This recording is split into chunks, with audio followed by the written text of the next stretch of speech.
सजा दो घड़ी को गुलशन सा मेरे सरकार आए। सजा दो घड़ी को गुलशन सा मेरे सरकार आए। सरकार आए मेरे सरकार आए मेरे सरकार आए। लगे गुटिया लगे गुटिया भी दुलारती मेरे सरकार आए। सजा दो घड़ी को जनता मेरे सरकार आए।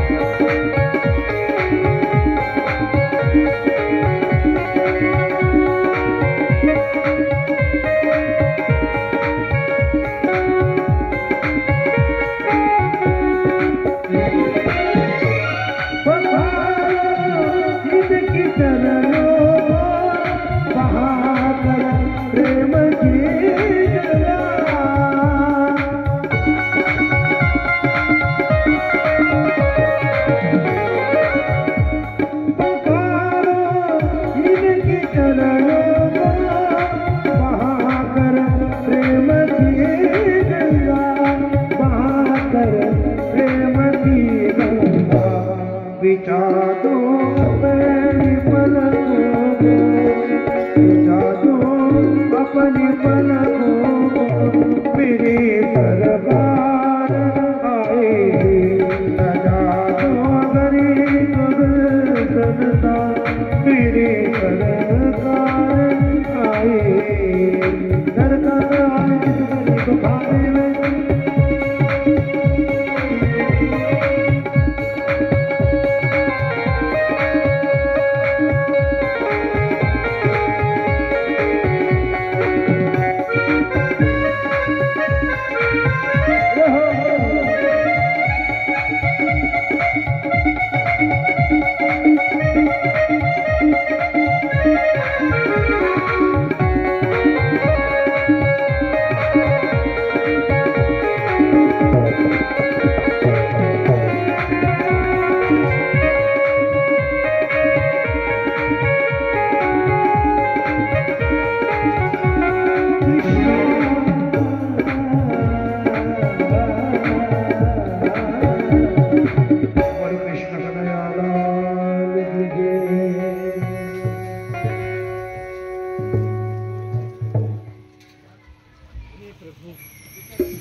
हेलो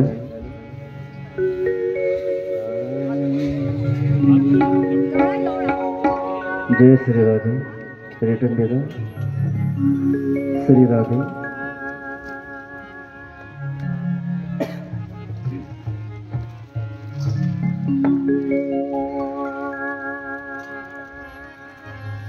झांकी वाल्याचं चालू आहे का काम?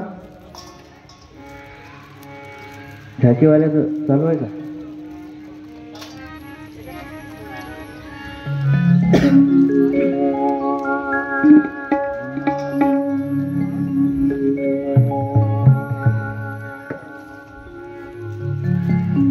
वक्रतुंड महाकाय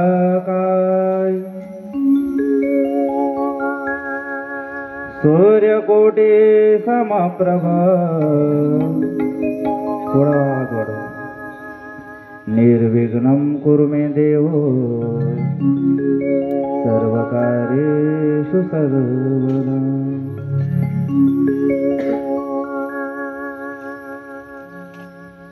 मंगलम भगवान विष्णु मंगलम गरुड़ध्वजा मंगलम पुंडलिकाक्ष मंगलाये तनूहरि सच्चिदानंद रूपाय विश्वदपतिदेहितवे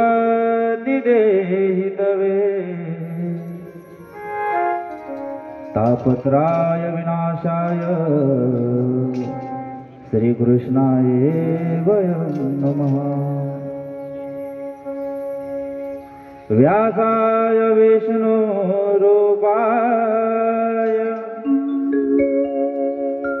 दासरूपाय विष्णवे नमो नमः। ब्रह्मविदये वसिष्ठाय नमो नमः। नमस्कार व्यासाय विशालबुद्धे कुल्लारविन्दाय पत्रनेत्रा तुया भारत तैलपूर्ण प्रज्वलितो ज्ञानमय प्रवी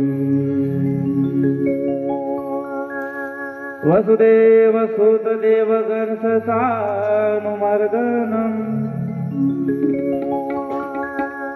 देवकी परमानंद श्रीकृष्ण वंदे जगद्गुरु। श्री राधा मेरे स्वामिनी मैं राधो जी को दास। जन्म जन्म मोहे दीजे श्री चरणन का निवास। बरसाने की राधिका नंद गाँव के श्याम इनके चरणों में साशिष दास का कोटि कोटि प्रणाम।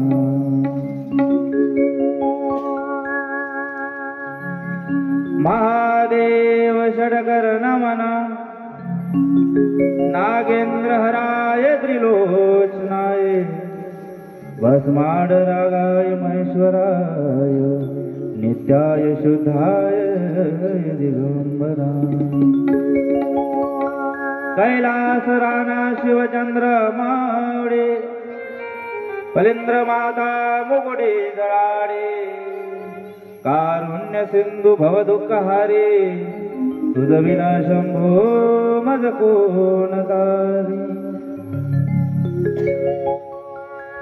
श्री गुरुचरण सरोज रज निज मनु मुकुर सुधारे भरण हो रघुबर विमल जसु जोदायको फलचारी। बुद्धिहीन तनु जानिके सुमिरु पवन कुमार बल बुद्धि विद्या देहु मोहि हरौ कलेश विकार। श्री कृष्ण गोविंद हरे मुरारी नाथ नारायण वासुदेव हरे मुरारी नाथ नारायण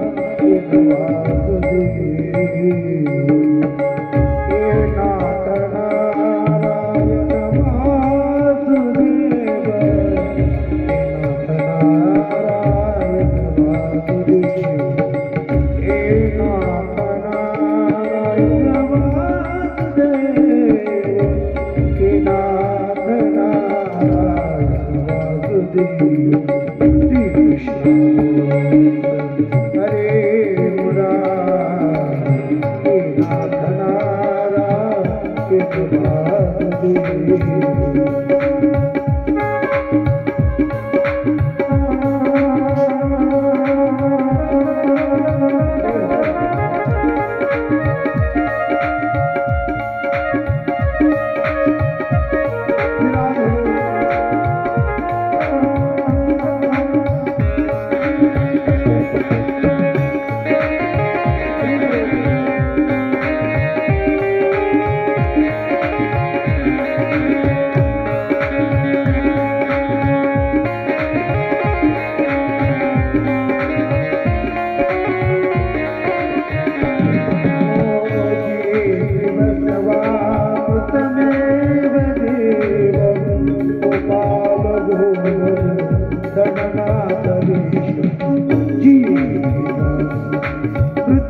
चराचरामध्ये वास करणार माझ्या हृदय विराजमान असणारा माझा सखा भगवान प्रभू पंढरनाथ भगवान, श्री राधाराणी, श्री कृष्ण भगवान, भगवताचे आराध्य देव श्री कृष्ण भगवान यांच्या चरणावर माझे दंडवत.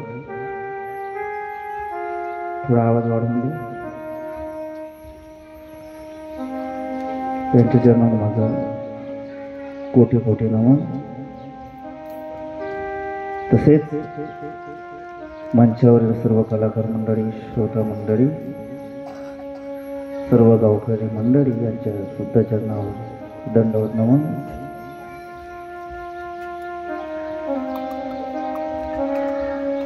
कथेचा चतुर्थ दिवस आणि चतुर्थ दिवसातल्या दुसऱ्या पर्वामध्ये आपण प्रवेश करत आहोत.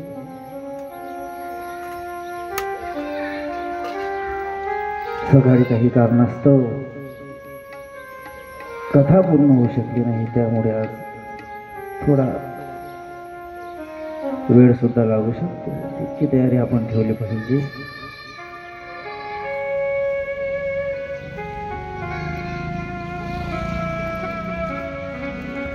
व्यक्तीने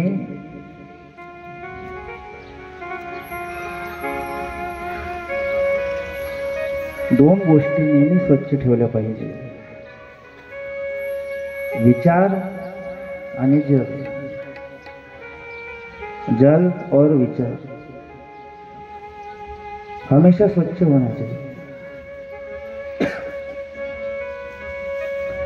दूषित जल स्वास्थ्य को बिगाड़ देता है और दूषित विचार जीवन को बिगाड़ देते हैं. इसलिए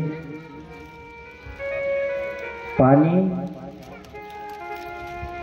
दुसरं नाणी आणि तिसरं वाणी, ह्या तीन गोष्टी जर आपण सांभाळून वापरल्या तर आयुष्यामध्ये कधीच आपली पराजय होऊ शकत नाही, कधीच आपलं नुकसान होऊ शकत. पाणी तुम्ही सोयीस्कर वापरा, तुम्हाला कधीही टंचाई जाणार. दुसरं नाणी म्हणजे पैसा, जितका आपल्याला गरजेचा आहे तितका आपण वापरला, जर त्याचा दुरुपयोग न करता आपण योग्य प्रकारे वापरला तर आपल्याला कधीही पैशाची सुद्धा टंचाई जात नाही. आणि नंतर वाणी, बोलताना आपण विचार केला पाहिजे. सहज बोलून जातो पण समोरच्या व्यक्तीच्या मनावर त्याचा घाव किती लागते हे आपल्याला कळत नाही. म्हणून बोलताना सुद्धा नेहमी विचार केला पाहिजे आपण काय बोलत आहोत. जैसा खाय अन्न वैसा होई भेद, जैसा पिऊ पाणी वैसे होई वाणी. कुठं खात आहो, कुठं पेत आहो, हा सुद्धा आपण विचार केला पाहिजे.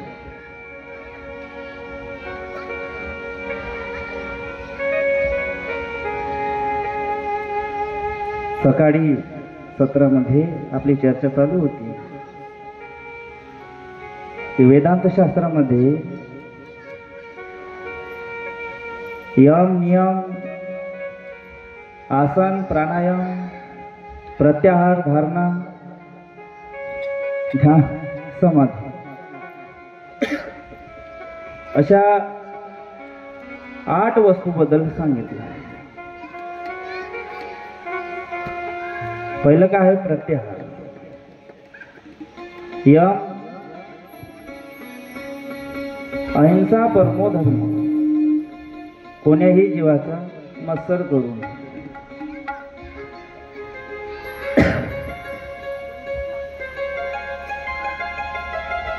जैन समाजामध्ये आलू, कांदा, मुळा, लसण या गोष्टीवर सुद्धा वर्जित आहे. आणि आपण उपवासामध्ये आलूचे पदार्थ खातो, आलू चिप्स खातो, साबुदाण्यामध्ये आलू टाकतो. तर त्यामध्ये असं सांगितलं आहे की ते सुद्धा एक जीव आहे आणि कोण्याही जीवाचा मत्सर करू नये, कोण्याही जीवाचा न घडावा. दुसरं गोष्ट सांगितले सत्य. नेहमी सत्य बोल. सत्य बोलल्यानं काय होते तर एखादी गोष्ट जर आपण सिद्ध करायची असेल, आपल्या मुखातून शब्द निघाला की ती गोष्ट सिद्ध होते. सत्य होई याची बात. नंतर आहे ब्रह्मचर्य. जोपर्यंत शिक्षण विद्यार्थी दशेत आहे त्या तोपर्यंत विद्यार्थ्याने ब्रह्मचर्य धर्माचे पालन केले पाहिजे. आणि विद्यार्थी धर्मात असतानाच नाही तर संसारात सुद्धा असताना काल वेळ ह्या गोष्टीचं पालन करून ब्रह्मचर्याचे पालन केले पाहिजे. नंतर सांगितलं आहे अपरिग्रह. अपरिग्रह सतत भगवंताचं चिंतन करणे. या 5 गोष्टीचं यम या धारणेमध्ये सांगितलं. दुसरा आहे नियम. जर कथाकार महाराज मंडपात आले तर श्रोत्याचं काम काय? आपल्या जागेवर उभं राहा. नाही का? कोण कोण उभे राहिले? हात वर करा बरं. गेल्या वर्षी सुद्धा सांगितलं होतं तर या वर्षी विसरून गेले. तर लक्षात ठेवा, कथाकार कथा मंडपामध्ये आल्यावर श्रोता मंडळीने आपल्या जागेवर उभं राहा आणि जोपर्यंत कथाकार व्यासपीठावर बसत नाही तोपर्यंत आपण सुद्धा खाली बसायचं नाही. आता शाळेत कोण कोण गेले? शाळेत गेल्यावर कसं सर आतमध्ये आल्यावर क्लासच्या आपण स्टँडअप उभे होऊन जातो, नाही का? म्हणजे काही नियमाचं आपण पालन केलं पाहिजे. नियम म्हणजे काय? शोध. कधीही आंघोळीच्या आधी आपण शौचालयाला गेलं पाहिजे, शौच केले पाहिजे, त्यानंतरच आंघोळ केली पाहिजे. संतोष. जेवताना केवळ एखाद्या पदार्थामध्ये गोष्टीमध्ये आपण नेहमी संतोष मानला पाहिजे. एखादी गोष्ट आपल्याला मिळाली किंवा नाही मिळाली तरी त्यामध्ये आपण संतोष आपला मानला पाहिजे. त्यानंतर आहे तप. नेहमी आपण तप केलं पाहिजे. मग वनात जायचं का तप करायला? नाही, घरीच राहून आपण तप करायचं. तसं भगवंताचं नाम जप करायचं, कथा श्रवण करायचे, भागवत मंडपामध्ये येऊन बसायचे, ते सुद्धा एक प्रकारचं तप आहे. स्वाध्याय. कोणत्याही ग्रंथाचा रोज पहाटे उठून एकतरी पेज आपण वाचलं पाहिजे. ज्ञानेश्वरी असो, ग्रामगीता असो, कोणतेही स्वाध्याय आपण केले पाहिजे. आणि ईश्वराची आराधना हे 5 प्रकारचे नियम आहे. भगवंताची आराधना करणे हा एक नियम आहे. नियम. दुसरा काय? आसन.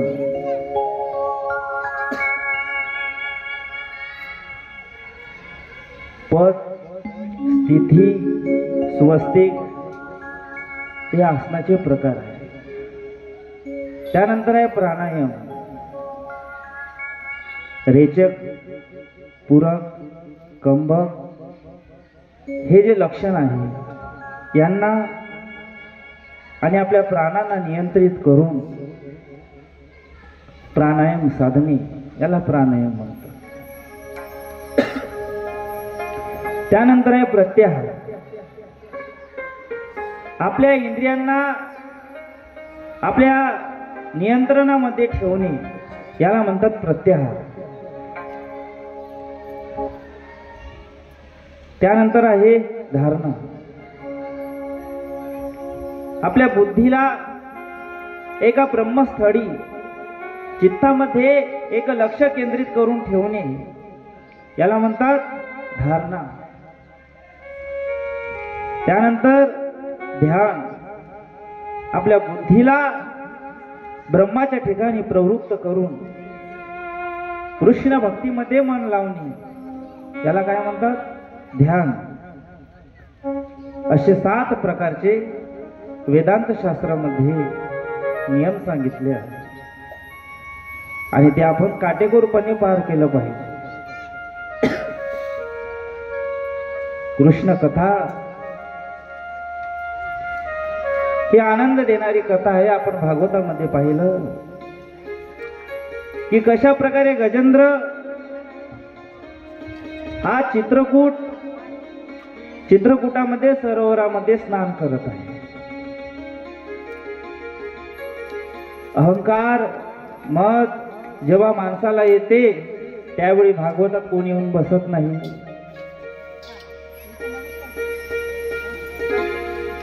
कथेमध्ये येत नाही. कथेमध्ये आल्यानंतर आपल्या नियमांची माहिती होते. कृष्ण कथेमध्ये आल्यानंतर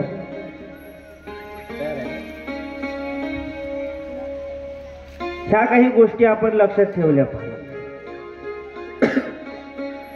त्याशिवाय भागवताचं फळ सुद्धा आपल्याला प्राप्त होत नाही. 9व्या स्कंदाला प्रारंभ झाला आहे. शुकदेव भगवान परीक्षित महाराजांना कथा सांगत आहे. हे बेटा, जिस जन्म मृत्यु के चक्र में अब तुम हो उसका हा 9वा स्कंद जीवनाला आनंद देणारी कथा आहे.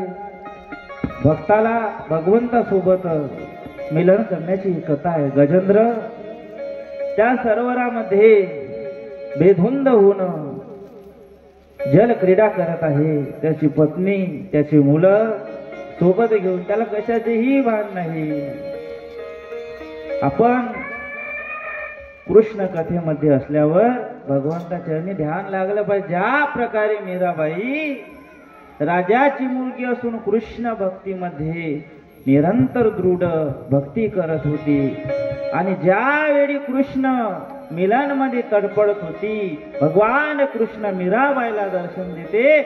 मीराबाई रडत राहते आणि मीराबाईला भगवान कृष्ण म्हणते, काय तेरी अखियों में बात, काय तेरी अखियों में बात, काय तेरी अखियों में पानी हो, काय तेरी अखियों में पानी,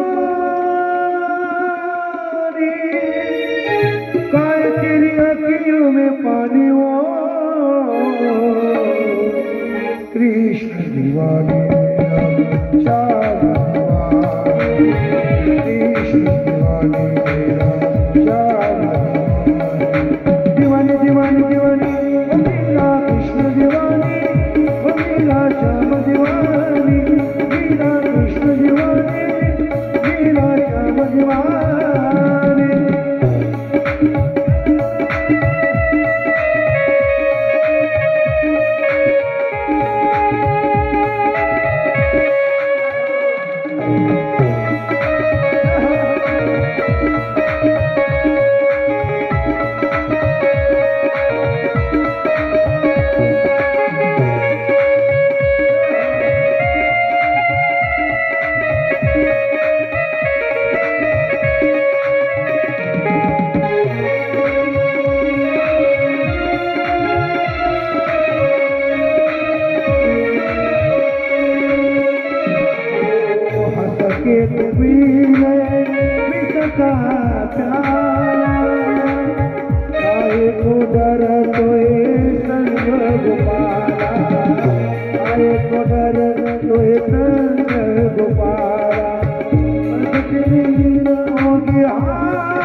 ओ मेरा कृष्ण दीवानी मेरा श्याम दीवानी मैं तो सुध बुध खोई तेरे प्यार में।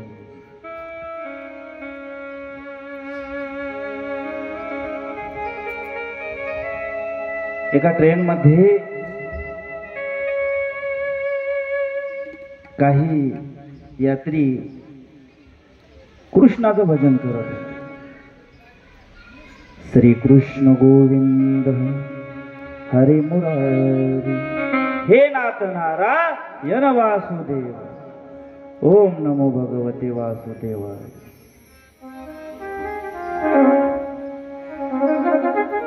शेजारी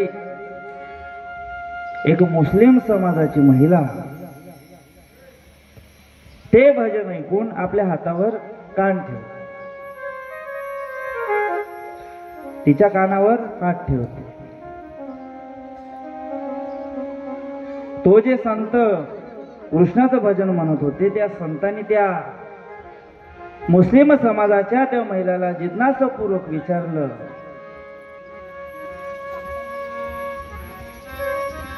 भजन ऐकून तू कान का बंद केले? भजन ऐकून कान का बंद केले? त्या महिलेने सुंदर स्मित हास्य करत उत्तर दिलं, लहानपणापासून माझ्या आई कृष्णाची कथा कृष्णाचं भजन ऐकण्यापासून मला बंदी केला आहे। कृष्ण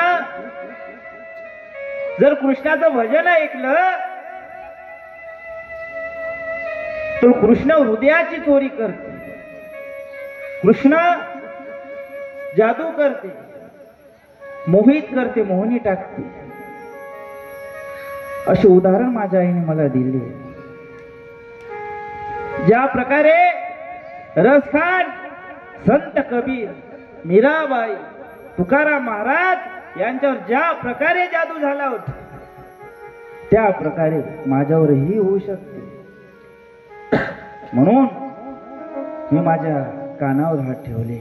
त्यावेळी संत आनंदी होऊन मनातल्या मनात हसते, वार देवा कृष्णा, तुझी लीला अगाध आहे. मला आता एक वेळा पुन्हा विश्वास झाला की मात्र तुझ्या नामस्मरणाने, तुझ्या भजनाने एका व्यक्तीवर जादू होऊ शकते, मोहिनी होऊ शकते. तर साक्षात तू भेटला तर काय होऊ शकते. कृष्ण साधा नाही, सोपा नाही, लक्षात घ्या. कृष्णाला समजण्यासाठी त्या अंतःकरणाने कृष्णाची भक्ती करावी लागते, त्याशिवाय कृष्ण प्राप्त होऊ शकत नाही.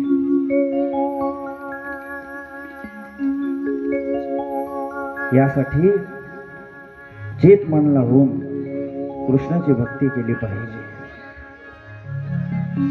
सर्वांनी भगवंताला कथेमध्ये बोलवा, आपल्या मनामध्ये बोलवा. बोले श्रीमद भागवत महापुराण की जय. गोपाळ कृष्ण भगवान की जय. काशी विश्वनाथ भगवान की जय. अशी हे कृष्णाची भक्ती आहे. गजेंद्र मंदमस्त होऊन त्या सरोवरामध्ये जलक्रीडा करत आहे. त्या सरोवरामध्ये एक मगर होता. त्या मगराने गजेंद्राचा पाय पकडला.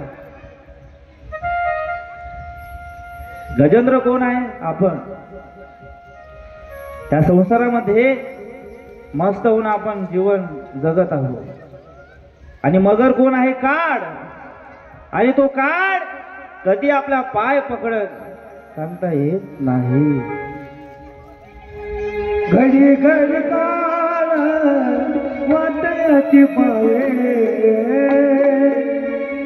घडी घडी काळ वाटयाची पाये, घडी घडी काळ वाटयाची पाये, घडी घडी काळ वाटयाची पाये, घडी घडी काळ वाटयाची पाये, घडी घडी काळ वाटयाची पाये, घडी घडी काळ वाटयाची पाये, घडी घडी काळ वाटयाची पाये.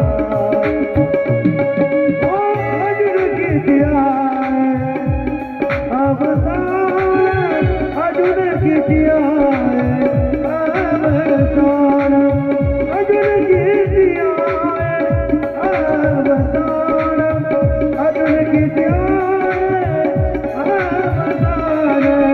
घडी घडी काळ वाटयाची पाये, घडी घडी काळ वाटयाची पाये, घडी घडी काळ वाटयाची पाये, घडी घडी काळ वाटयाची पाये.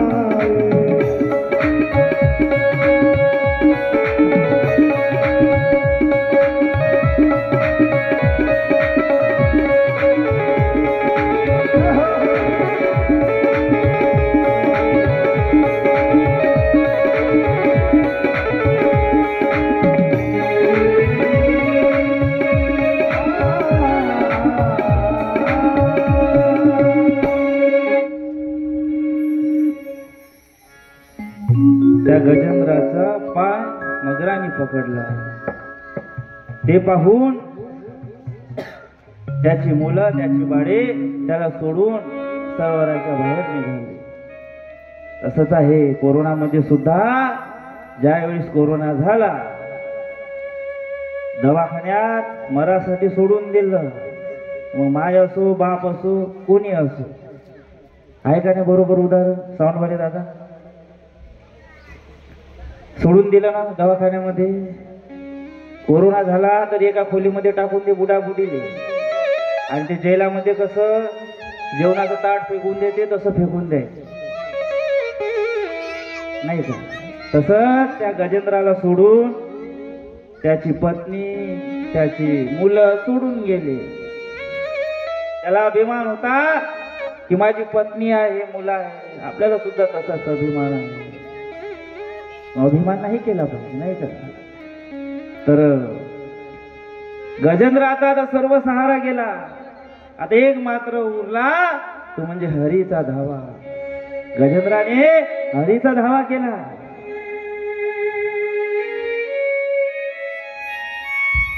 हो डुबंदों को बचाने वाले,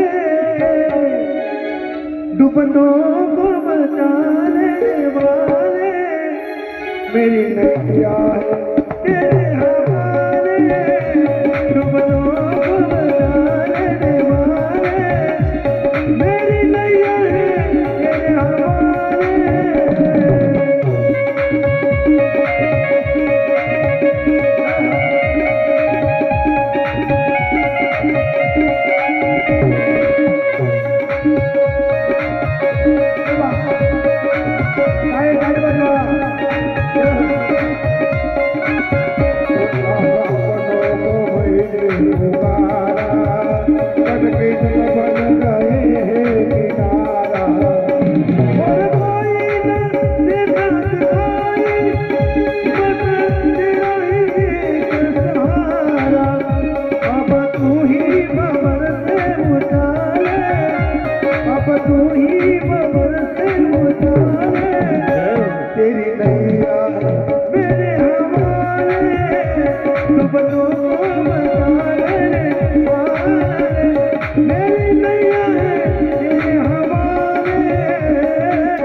गजेंद्राचे हात ऐकून गजेंद्राला दर्शन देते. आपल्या सुदर्शन चक्राच्या मगराचा भगवान विष्णू वध करते आणि सरोवरातलं कमळाचं फूल घेऊन हत्ती तो गजेंद्र भगवान विष्णूची आराधना करते, वंदन करते. अशा प्रकारची गजेंद्राची कथा शुकदेव भगवान परीक्षित महाराजाला श्रवण ऐकविली आणि जे ऐकल्याने जन्ममृत्यूच्या बंधनातून सोडते. गजानन महाराजाला घेऊन या.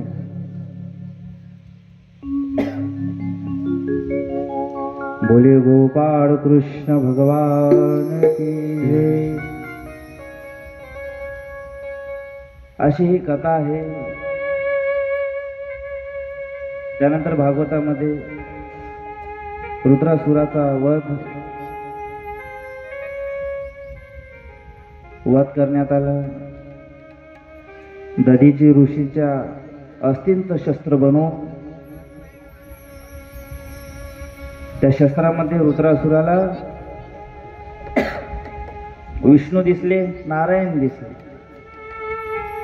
आणि तोही त्या योनीतून मुक्त झाला. कारण त्या दधीच्या अस्थिमध्ये त्या शस्त्रामध्ये नारायणाचं दर्शन त्याला झाले. आणि तो 84 लक्ष योनीतून तो मुक्त झाला. ही कथा सुद्धा भागवतामध्ये येत आहे.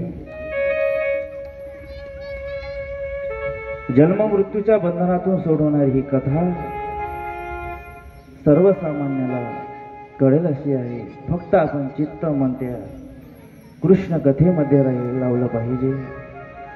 आता अशीच एक कथा शेगाव निवासी संत श्री गजानन महाराजांची कथा प्रारंभ होत आहे. ज्या संतांचं दर्शन घेतल्याने शेगावला जाऊन पहा. महाराष्ट्रात नाही तर अवघ्या देशामध्ये पहिल्या क्रमांकाची संस्था देवस्थान म्हणजे शेगाव संस्था. उत्तम प्रकारची व्यवस्था, नियम, ह्या सर्व गोष्टी, जेवण असो, जेवणाची पंगत असो,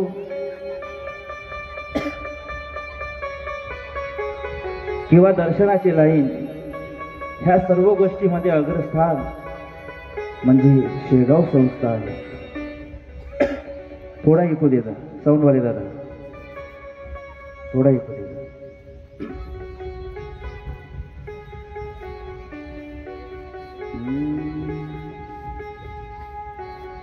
जिथे ज्ञान विज्ञान संजीवन होते, जिथे योग विधेस सामर्थ येते, जिथे मानवाला मिळे मोक्ष गाथा, तुझ्या पायरीसी सदा नम्र माथा. नवे फूल अश्वत्थ वृक्षास आले, जिथे गीत नवे होई झाले, तुझ्या शब्दा शब्दात मिळे सायोजना का, तुझ्या पायरीसी सदा नम्र माता. तुझ्या मंदिरी आर्त जीवास तृप्ती, तुझ्या दर्शनी लोक स्वानंद घे. श्रुती धन्य झाल्या तुझे गीत गाता, तुझ्या पायरीसी सदा नम्र माता. सामर्थ्याने सामर्थ्याने गजाननाच्या, सामर्थ्याने गजाननाच्या, संकट जाये माघारा, गण गण गणात होते, गण गण गणात होते, गण गण गणात होते. सामर्थ्याने गजाननाचा, सामर्थ्याने गजाननाचा, संकट जाई आधारा, गण गण गणात होते.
तीर्थाचे प्राशन करिता तीर्थाचे प्राशन करिता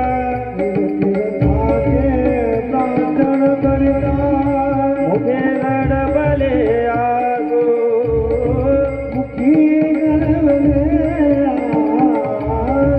शेगाविया चला जाऊया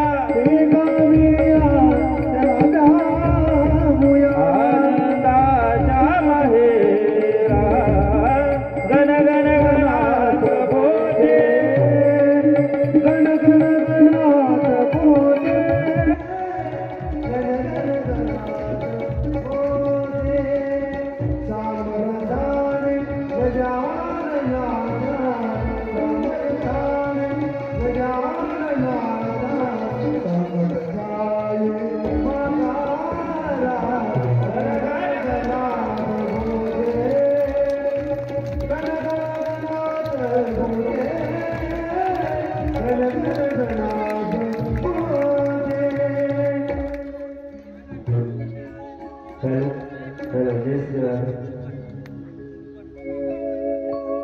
हॅलो हॅलो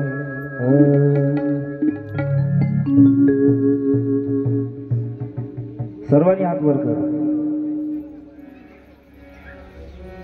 सर्व पुरुष मंडळी महिला मंडळी अनंत कोटी अनंत कोटी ब्रह्मांड नायक महाराजाधिराज योगीराज परब्रह्म सचिदानंद भक्त प्रतिपालक शेगाव निवासी समर्थ श्री गजानन महाराज की जय. संत श्री गजानन महाराज की समर्थ श्री गजानन महाराज की धरुणी बोट स्वामीचे तू करवाट चाल जीवनाची धरुणी बोट स्वामीचे तू करवाट चाल जीवनाची आलवेल रतीन तुझ आलवेल रतीन तुझ स्वामी तुझ्या मनाची स्वामी तुझ्या मनाची करुणी बोट स्वामी परवाट चाल जीवनाची करुणी बोट स्वामी परवाट चाल जीवनाची.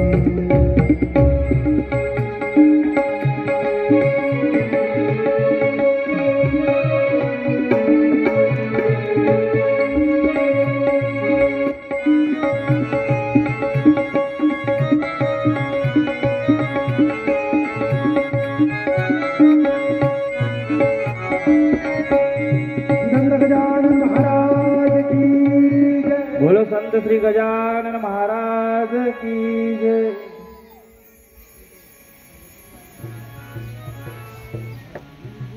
संत श्री गजानन महाराज शेगाव निवासी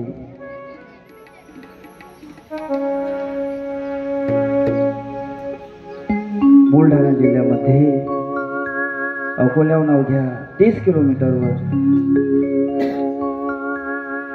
संत श्री गजानन महाराजांची नगरी आहे. संताचा चमत्कार संताचं वरदान हे संताची विभूती समजल्याशिवाय होत नाही.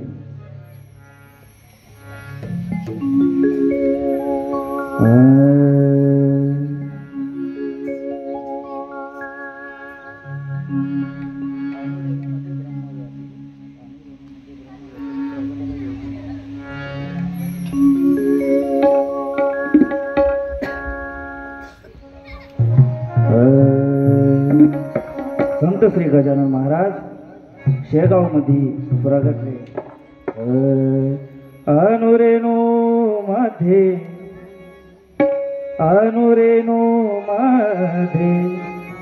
ब्रह्म व्यापिले प्रगटला योगी महा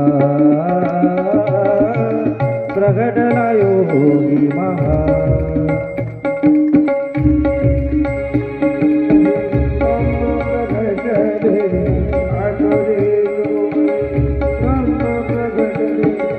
प्रगटला योगी महा प्रगटला योगी महा प्रगटला योगी महा प्रगटला योगी महा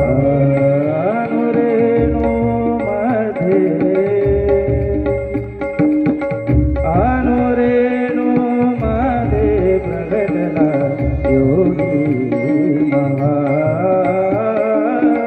प्रगटला योगी महा प्रगटला योगी महा प्रगटला योगी महा सर्वांनी टाळ्या वाजवा. अनुरेणु संत श्री गजानन महाराज शेगाव मध्ये प्रगटले आहे. अनुरेणु मध्ये ब्रह्म प्रगटले प्रगटला योगी महा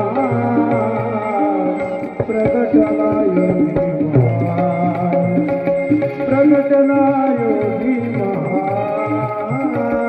प्रगटला योगी महा माघ सप्तमी शुद्ध दिवसे माघ सप्तमी शुद्ध दशमी प्रगटला योगी महा प्रगटला योगी महा अनुरेणु ब्रह्म प्रगटले भगवान श्री संत गजानन महाराज शेगाव मध्ये प्रगटले आहे. योगी महा प्रगटला योगी महा प्रगटला योगी महा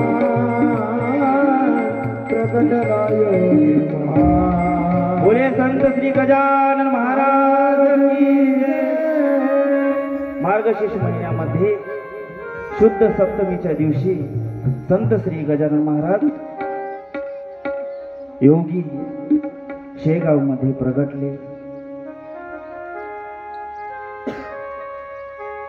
ज्यावेळी सर्वात आधी ते समर्थ स्वामी यांचा आशीर्वाद घेतला, त्यांना जाऊन त्यांना वंदन केले, काही दिवस त्यांच्या सोबत राहिले आणि नंतर त्यांना उपदेश केला. आता तरी पुढे हाच उपदेश त्यांना उपदेश केला.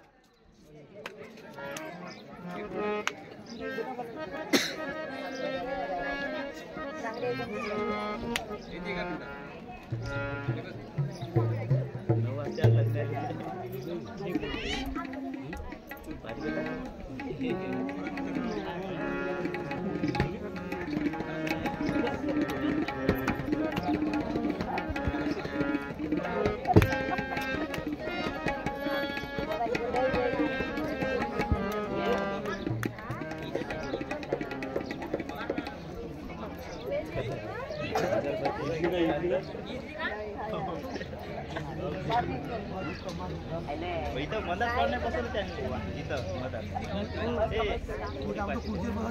हा खुर्चीवर बसवा खुर्चीवर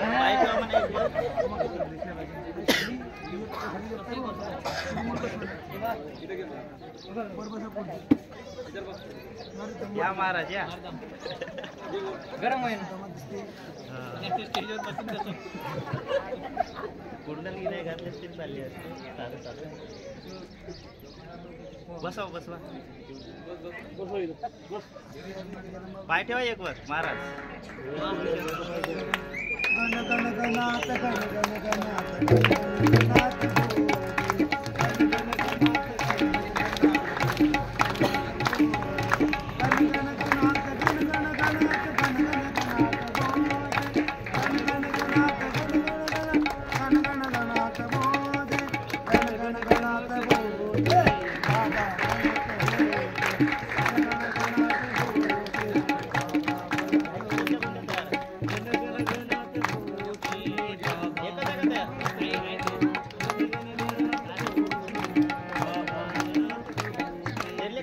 काड्या दोन काड्या हातात त्याने काड्या काड्या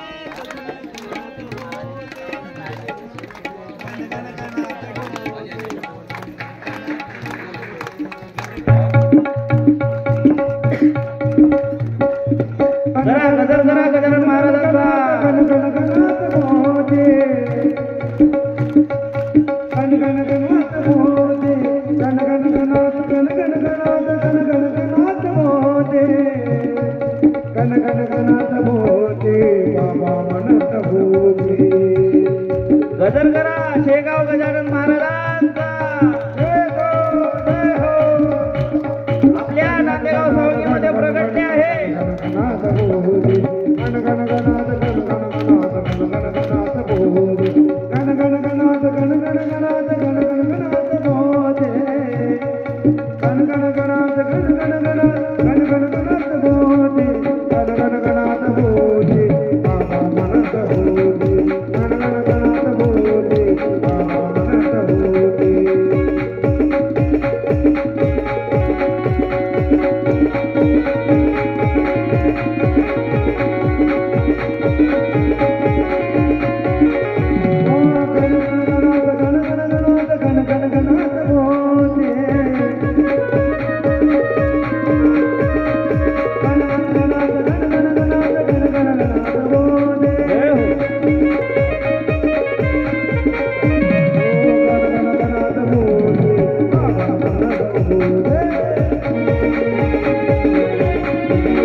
बोले गजानन महाराज की.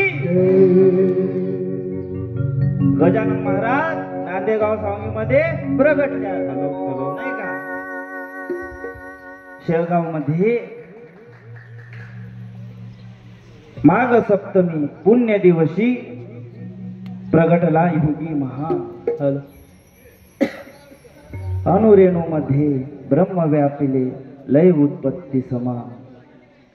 माघ सप्तमी शुद्ध पुण्य दिवशी प्रगटला योगी महा.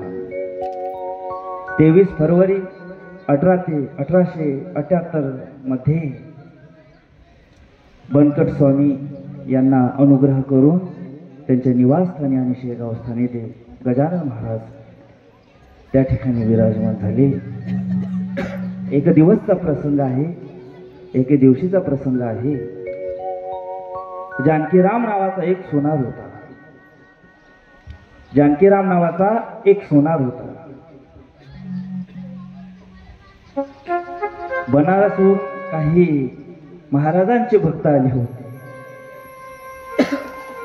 आणि महाराजांच्या त्या बनारस वाल्या भक्तांनी महाराजांना चिलम आणले होते. जे महाराज गजानन महाराज चिलम पेताना आपल्याला दिसत. काही महाराज आपल्या शोकसाठी नाही तर भक्तासाठी, भक्ताच्या आनंदासाठी चिलम पित आहे. तर ते चिलम पिटवण्यासाठी काही लहान लहान मुले खेळत होती. त्या मुलांना आवाज दिला महाराजांनी आणि त्या जानकीराम नावाचा जो सोनार होता त्याच्या घरी पाठवले. त्याच्या घरून अग्नी घेऊन विसतो हे चिलम पेटवण्यासाठी त्या मुलांना सांगितले. आणि ती मुलं धावत धावत त्या जानकीराम नावाच्या सोनाराच्या घरी आले.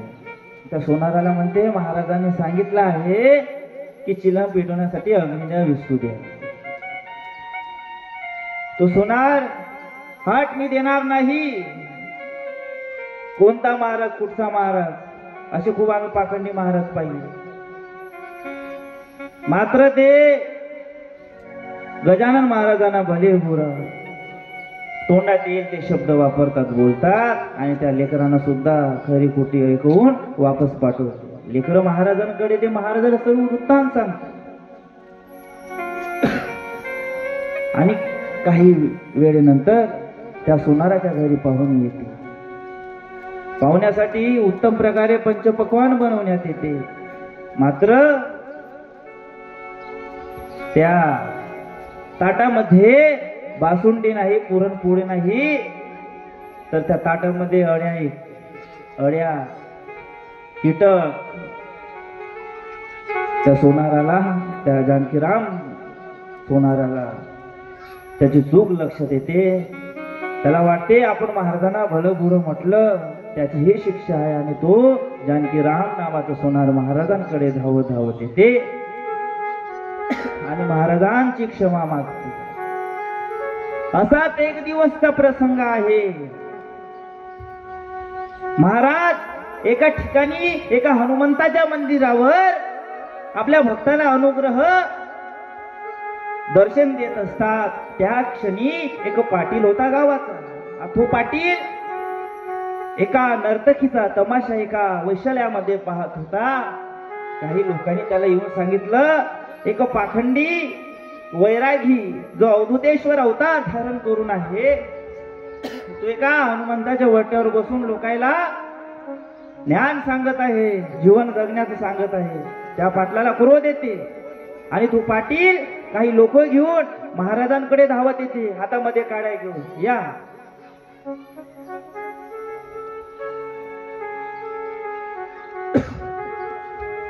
हात जोडून नको काही असे या धावत धावत या. ते तिघ जण धावत धावत महाराजांकडे येते.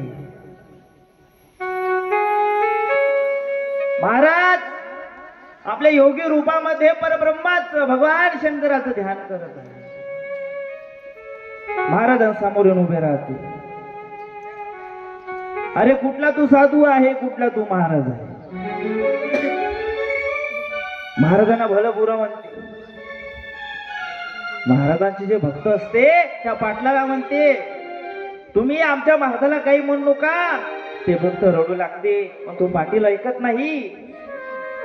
गजानन महाराजाला उठवण्याचा प्रयत्न करते, उठवा उचला ते, तरी गजानन महाराज जागेवर हालत सुद्धा नाही. त्या पाटलाला क्रोध येते आणि तिथे ऊस पडलेला असते आणि त्या ऊसाने संत श्री गजानन महाराजांना मारण्याचा प्रयत्न करते. महाराजांचा एक भक्त असतो, तो महाराजांचे घाव आपल्या पाठीवर धारण करते, पाठीवर झेलते. महाराजांचे भक्त थांबवते, पाटील तो थांबते. तो पाटील म्हणते, खरा तुमचा महाराज असेल, परब्रह्म विष्णू नारायणाचा अवतार असेल, तर याच्या पाठीवरचे जे घाव आहे ते महाराज पूर्ण प्रकारे बरे करून दाखवेल. आणि त्या भक्ताने गजानन महाराज घेते, त्याच्या पाठीवरून हात फिरवते, त्याचे सर्व घाव नाहीसे होऊन जाते. बोले संत श्री गजानन महाराज के. तो पाटील ढसा ढसा रडतो, महाराजांच्या चरणावर पडतो, महाराज मला क्षमा करा. महाराज त्या पाटलाला म्हणते, पाटील तू काळजी करू नको, तुझं जे कूड आहे ते संतांची सेवा करणारा कूड होता. तुझं लक्ष माझ्यावर सदैव राहील. आणि तो पाटील सुद्धा महाराजाचा भक्त बनतो. महाराजांनी 12 वर्ष ज्या विहिरीला पाणी नव्हतं त्या विहिरीला पाणी काढून दाखविलं. उष्ट्या पत्रायडीमध्ये महाराज जेवण केले. काय संदेश दिला महाराजांनी की अन्न हे परब्रह्म आहे आणि कधीही अन्नाचा दुरुपयोग करावा नाही. जो योगी इतक्या महान अशा विभूती आहे, तो एका उष्टा पत्राडीमध्ये अन्न प्राशन करत आहे. देवाला एकच मागायचं आहे की आयुष्यामध्ये देवा तुझा हात आमच्या मस्तकावर नेहमी राहू दे. लेकुराचे हित वाहे मावलीचे चित्त. लेकुराचे हित लेकुराचे हित वाय माऊलीचे चित्त वाय माऊलीचे चित्त.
लेकुराचे हित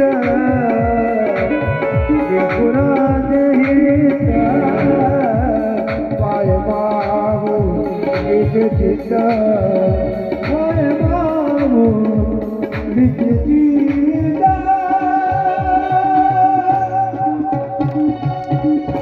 बोले श्री गजानन